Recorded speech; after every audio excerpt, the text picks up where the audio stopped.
இயேசு கிறிஸ்துவில் எனக்கு பிரியமான சகோதர சகோதரிகளே, மரத்திலே பழுக்கின்ற பழங்கள் நன்றாக சுவைப்பதற்கு அருமையாக இருக்கும். ஒருவேளை மரத்திலிருந்து காயாக பறிக்க வைத்து பழுக்க வைத்து சாப்பிட்டோம் என்றால் அந்த அளவுக்கு சுவை இருக்காது. அதேபோன்று படிக்கின்ற மாணவர்களிடத்திலே படி படி படி என்று கட்டாயப்படுத்தி படிக்க வைக்கின்ற பொழுது அதனுடைய பலன் குறைவானதாக இருக்கும்.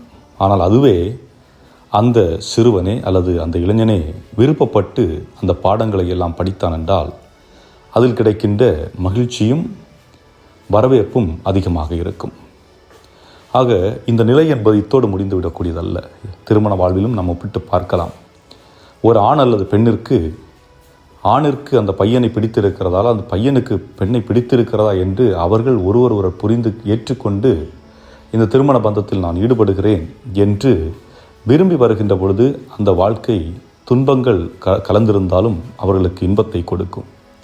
ஆனால் அதே நேரத்திலே பெற்றோர்கள் தங்களுடைய விருப்பத்திற்காக, தங்களுடைய கௌரவத்திற்காக, தங்களுடைய பண ஆசைக்காக தங்களுடைய பிள்ளைகளை அடமான வைக்கின்ற பொழுது அந்த குடும்பத்தில் வாழுகின்ற அந்த ஆணோ பெண்ணோ விருப்பம் இல்லாமல், வெறுப்பினால், மகிழ்ச்சி இல்லாமல், ஒருவரை புரிந்து கொள்ள முடியாமல் பல நேரங்களில் வாழ்ந்து சண்டையிட்டு பிரியக்கூடிய சூழலும் இருக்கலாம். சில நேரங்களிலே அவர்களுக்கு ஒத்துப்போகக்கூடிய சூழலும் இருக்கலாம். ஆக பல நேரங்களிலே எப்படிப்பட்ட ஒரு சுமூகமான ஒரு குடும்பத்தை உருவாக்க வேண்டுமென்றால் அங்கே ஒரு புரிதல் இருக்க வேண்டும், விருப்பம் இருக்க வேண்டும் என்பதை பார்க்கின்றோம். ஆக எதுவுமே தான் விரும்பி செய்கின்ற பொழுது அது நன்மை பயக்கிறது. அதே போன்று தான் நற்செய்தியிலே பார்க்கின்றோம். இயேசு எரிகோவுக்கு நடந்து வருகின்றார். அங்கே ஒரு பார்வையற்ற ஒரு மனிதன் படுத்திருக்கின்றான். அங்கே கூட்டமாக மக்கள் செல்லுகின்றார்கள். பலர் இயேசுவை பற்றி பேசிக்கொண்டே போகின்றார்கள். அந்த மனிதன், பார்வையற்ற மனிதன் கேட்கின்றான், யார் அங்கே செல்கிறது? இயேசு செல்கிறார் என்று கேட்டவுடனே சத்தம் போட ஆரம்பிக்கின்றான். இயேசுவே இயேசுவே என்று கத்தி கூப்பிடுகின்றான். ஆனால் அங்கே இருந்த மனிதர்கள் என்ன சொல்லுகிறார்கள்? வாயை மூடுகின்று என்னுடைய வாயை அடக்க பார்க்கின்றார்கள். இதுதான் பல நேரங்களிலே குடும்பங்களில் நடக்கக்கூடிய ஒன்று. ஆனால் அந்த பார்வையற்ற மனிதன் தன்னுடைய சப்தத்தை நிறுத்தவில்லை. தொடர்ந்து அழைக்கின்றான். இயேசுவே என் மீது இறங்கும் என்று அழைக்கின்றான். தனக்கு பார்வை வேண்டும் என்று தான் விரும்புகின்றான்.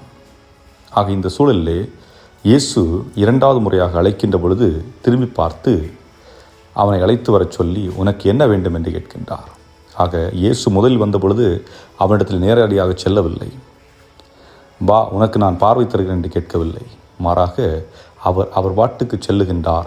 இவனுடைய அழைப்பை, கூக்குரலை கேட்டவுடனே இயேசு மனம் இறங்கி அவனிடத்தில் கேட்கின்றார், உனக்கு என்ன வேண்டும் என்று. அவன் சொல்லுகின்றான், எனக்கு பார்வை வேண்டும், அதை விட்டு நான் மீண்டும் பார்வை வேண்டும் என்று கேட்கின்றான். அப்படி என்றால் ஏற்கனவே அவனுக்கு பார்வை இருந்திருக்கிறது, ஆனால் பார்வை போயிருக்கிறது. ஆக இந்த பார்வையை நாம் இரண்டு நிலைகளில் பார்க்கலாம். ஒன்று, உண்மையிலேயே உடலில் இருக்கின்ற அந்த கண் பார்வை அவனுக்கு போயிருக்கலாம். அல்லது இதயத்திலே நல்ல ஒரு வாழ்க்கை வாழ்ந்திருந்த மனிதன் தன்னுடைய தவறான தடத்தை எடுத்து, தவறான பாதையை எடுத்து தவறான வாழ்க்கையை வாழ ஆரம்பித்திருக்கலாம். ஆக பார்வை இருண்டு போய்விட்டது, வாழ்க்கையும் இருண்டு போய்விட்டது. துன்பத்தில் துவள ஆரம்பிக்கின்ற மனிதன் மீண்டும் பார்வை கிடைத்தால், மீண்டும் நல்வாழ்வு கிடைத்தால் மகிழ்ச்சியாக இருக்கும் என்று ஆர்வத்தோடு காத்திருக்க, இயேசு அந்த பாதையில் பயணிக்க இயேசுவிடம் கேட்டு அவன் பார்வை பெற்றிருக்கலாம். ஆக ஒன்று, அவனுக்கு கண் பார்வை வந்திருக்கும், அல்லது அவனுக்கு அகப்பார்வை ஏற்பட்டிருக்கும். அன்புக்குரியவர்களே, நாமும் பல நேரங்களிலே பார்வையற்ற மனிதர்களாக இருக்கின்றோம். கண் பார்வையற்றவர்களாக, இதயத்தில் பார்வையற்றவர்களாக, இரக்கமற்றவர்களாக, கல்நெஞ்சக்காரர்களாக. ஆகவே ஆண்டவரிடத்திலே நம்முடைய இதயத்தை திறந்து, ஆண்டவரே என் மீது இறங்கும், எனக்கு பார்வை கொடும், நான் எல்லாவற்றிலும் நல்லவற்றை பார்ப்பதற்கு பார்வை கொடும், தீயவைகள் என்னுடைய கண்ணிற்கு புலப்பட வேண்டாம், நான் பிறர் நல்லதை மட்டுமே பார்க்க வேண்டும், பிறரில் இருக்கின்ற நல்ல எண்ணங்கள், நல்ல சிந்தனைகள், நல்ல வாழ்க்கை முறைகள், நல்ல செயல்கள் இவை மட்டும் எனக்கு தென்பட்டால் போதும் என்ற பார்வையை நாம் கேட்போம். இன்னும் இதுபோல ஒவ்வொருவருக்கும் ஒவ்வொரு விதத்திலே நாம் பார்வையற்றவர்களாக இருப்போம். அவைகள் என்ன என்பதை அறிந்து ஆண்டவர் இயேசுவிடத்தில் சமர்ப்பிப்போம்.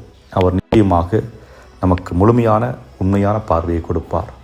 இந்த நாள் இனிய நாளாக அமையட்டும். இறைவன் உங்களை நிறைவாக ஆசீர்வதிப்பாராக. ஆமேன்.